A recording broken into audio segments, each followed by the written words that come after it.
안발장의 민생 이야기 시간입니다. 참여연대 안진걸 사무차장, 오늘은 전화로 연결하죠. 여보세요. 네, 안녕하십니까. 네, 많이 바쁘신가 봅니다. 내일 저희 제3차 범국민대회가 있어서 예. 전국의 모든 시민단체들은 다 실무를 함께하고 있습니다. 50만에서 100만 명이 모이시기 때문에 이것저것 챙겨야 될 일이 너무나 많습니다. 알겠습니다. 못 가서 죄송합니다. 아닙니다. 이 박근혜 최순실 게이트 때문에 뭐 연일 뭐 여러 가지 이야기가 나오고 있습니다만 그래도 민생은 챙겨야 되지 않겠습니까? 자, 오늘 어떤 민생 이야기입니까? 그러니까 저희가 뭐 토요일 날 집회하는 건 집회하는 거고요. 그래도 이 와중에도 전월세 문제라든지 비정규직 문제는 심각하기 때문에 어제 나왔던 정말 기념비적인 판결을 소개를 하겠습니다. 어저께 대법원에서요. 우리나라는 처음으로 나온 겁니다. 그 보통 우리 국민들께서 잘 알고 있는 기간제 보호법, 기간제 및 단시간 근로 보호법인데 2년까지 비정규직을 쓸 수 있어서 악법이라는 비판도 받고 있습니다. 그러니까 사실은 처음에 저희들이 호소했던 것은 비정규직 남발하니까 기간을 보호해 줄 게 아니라 아예 처음부터 상시 지속적인 업무는 정규직으로 뽑게 하고 예외적으로 비정규직을 허용해라는 거였는데 그게 변형돼서 비정규직을 뽑을 수는 있는데 누구나 뽑을 수 있는데 2년 동안 이상 못 쓰게 된다 이렇게 되어 있거든요. 사용기간 2년으로 되어 있고, 그렇죠. 그러면 그게 실무적으로 어떻게 되냐면 2년이 되기 전에 다 사람을 자르는 것으로 악용이 됐잖아요. 그랬죠. 그리고 지금까지도 그랬습니다. 거기에 대한 문제점이 계속 있어요. 법 이름이 벌써 기간제 및 단시간 근로자 보호법이거든요. 법이거든요. 그래서 함께 일하는 재단이라고 하는 재단에서 한 분이 딱 2년이 되기 전에 잘린 겁니다. 이분이 소송을 냈어요. 아니 분명히 나는 2년 동안 일하면 정규직으로 뽑을 것을 기대하는 권리가 형성되어 있다라고. 그러니까 정규직 전환 기대권인데요.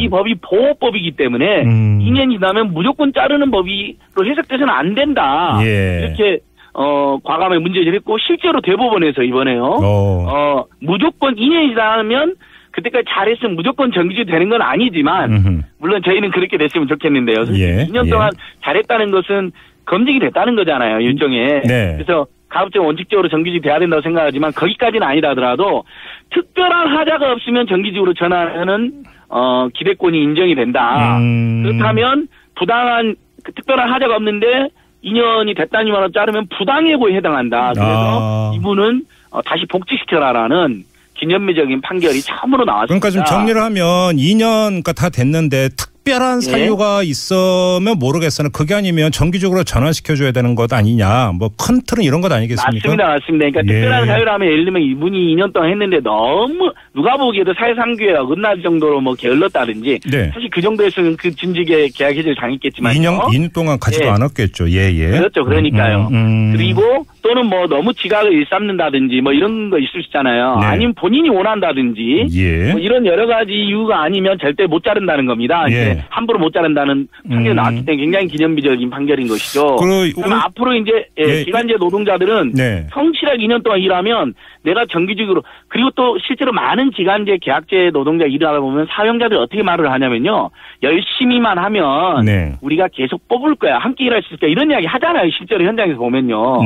드라마나 이런 데도 나오잖아요. 그런데.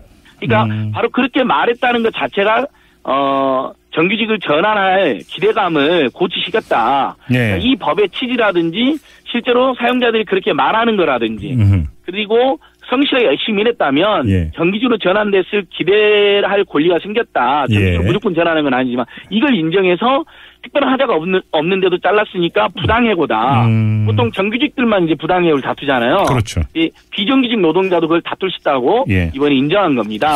그리고 명령을 한 거죠. 이게 좀 대법원 판결이니까 이제 앞으로 이제 다른 케이스에도 이게 이제 그 좀 준용이 됐으면 좋겠는데. 그럼요. 이제 대법원 판례가 확정이 된 거기 때문에 앞으로도 이제 준용이 될 가능성이 매우 높고. 근데 뭐 그럴 바에는 좀 그냥 그 처음부터 정규직으로 뽑으면 안 되는 겁니까?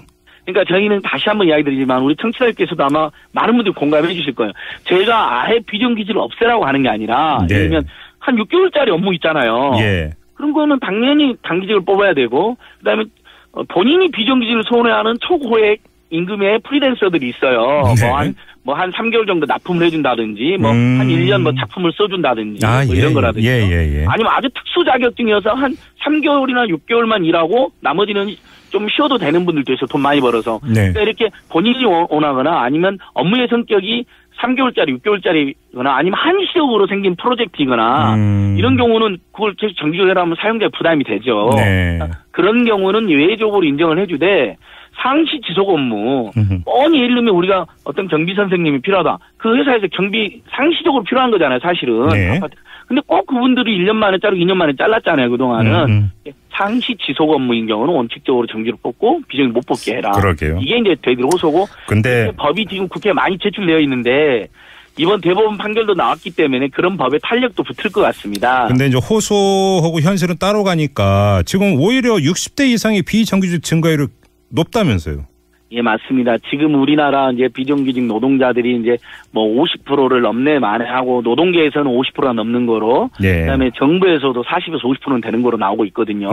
무려 지금 700만 명 가까이가 비정규직이라는 게 통계청의 통계로도 이번에 나와 있습니다. 네. 그 중에 40% 이상이 60대 이상이라는 겁니다. 그러니까 우리 사회가 예를 들면 사후정이란 말 있잖아요. 45세 정년이다. 예. 이렇게 해서 쫓겨나는 분들이 사실 먹고 살아야 되잖아요. 네. 그래서 장사를 하면 재벌 대기업이 그 상권을 다 처먹어버리고 그다음에 쫓겨나고 그렇게 해서 마지막으로 장사에도 실패하면 어디 가냐면 결국 또 취업을 해야 되잖아요. 60대 이후에. 예. 그러면 대부분 비정규직으로 헐값에 이 고령 노동자들에게 오히려 배려를 해주는 게 아니라 우리 사회를 위해서 그동안 애써왔고 네. 자식들 키우고 세금 내고 정말 큰 역할을 해오셨잖아요. 60대, 70대 어르신들. 네네네. 그럼 배려를 해준 게 아니라 오히려 당신들은 60대, 70대에서 지금 노후가 보장이 안 되니까 노동하려고 하는 사람들이 줄을 서 있다. 네. 그러니까 당신은 헐값에 비정규직 시기에 해서 비정규직의 절반 가까이가 예. 60대, 70대인 거로 이렇게 밝혀진 겁니다. 그리고 산업별로는 어때요? 좀 비정규직을 많이 쓰는. 제일 높고요. 예? 예? 증가 속도도 제일 높답니까? 60대, 70대가 예, 비정규직 증가 속도도 제일 높고요. 예. 산업별로도 보면 대부분 이제 서비스업의 비정규직이 제일 많습니다. 그래서 이번 통계에서도 보니까 서비스업 분야라든지 일부 이런 데에서 계속 비정규직 증가 속도가 다른 데에 비해서 높은 거로 나와 있습니다. 그리고 또 하나 이제 아까 이제 비정규직 통계 제가 이야기를 말씀드렸는데 그 대기업으로부터 하청을 받거나 아니면 직접 고용되어 있지 않는데, 예를 들면, 우리가 이제 그 CNM이나 티브로드나 LG U+나 이렇게 SK 브로드밴드나 인터넷 해주러 오는 분들 있잖아요. 방송 해주러 오는 분들. 이분들 보면 옷은 재벌 대기업 옷 입고 있는데 실제로는 이분들이 그 회사 직원이 아니거든요. 삼성전자 서비스 직원들도 그렇고요. 그러니까 사실은 대기업을 위해서 일하는데 하청업체 직원으로 되어 있습니다. 이분들 중에는 일부는 심지어 하청업체 직원이 아니라 하청업체랑 또 계약 맺은 도급 사장으로 되어 있어요. 누가 보기에도 이분들은 사실은 비정규직이거든요. 그런데 비정규직 통계에도 잘 안 잡히는 거죠. 그렇죠. 이게 이제 간접 고용이라고 하는 건데 대부분 하청업체 사장으로 되어 있거나 하청업체로부터 또 계약을 받은 사장이나 아니면 하청업체의 일부 정규직으로 되어 있는 경우가 많습니다. 따지고 보면 이분들은 대부분 온청이나 재벌 대기업에서 일을 하고 있고 그 사람들로부터 월급은 하청업체가 수수료 떼가버리니까 월급도 훨씬 못 받고 그래서 삼성전자 서비스라든지 그런 인터넷 연결 노동자들이 무리하게 한 건이라도 더 해야 되니까 하다가 설치하다가 수리하다가 떨어져 최근에 여러분이 돌아가신 안타까운 일이 있었잖아요. 그러니까 바로 이분들도 비정규직으로 포함을 시켜서 원청이 삼성전자 서비스가 자기들이 삼성전자 물건을 팔아먹었으면 서비스 해줄 때는 자기 직원으로 해주는 게 원칙이거든요. 근데 그걸 하청업체한테 맡기고 노동자가 받아야 될 돈을 다 안 준 다음에 하청업체가 예를 들면 수수료를 30% 40% 떼가는 겁니다. 그럼 당연히 우리 노동자들, 우리 국민들, 우리 이웃들이 받아야 될 월급이 줄어드는 거거든요. 알겠습니다. 그리고 사장으로 해놨으니까 도급계약을 해가지고 한 건이나 더 하게 만드니까 무리하게 막 3층, 4층도 올라갈 수밖에 없는 그리고 그런 데서 떨어져서 숨지는 그런 일까지 발생하고 있는 거죠. 지금 뭐 비정규직 대책이 뭐 어디 한두 가지로 되겠습니까마는 뭐 시간도 이제 다 됐는데 딱 가장 핵심적인 것 하나만 꼽는다면 어떤 걸 꼽을 수 있을까요? 예, 다시 한 말씀드리면 상시 지속 업무는 정규직으로 원칙적으로 뽑고 비정규직을 뽑으면 안 된다. 불법이다. 이렇게 해놔야 되고요.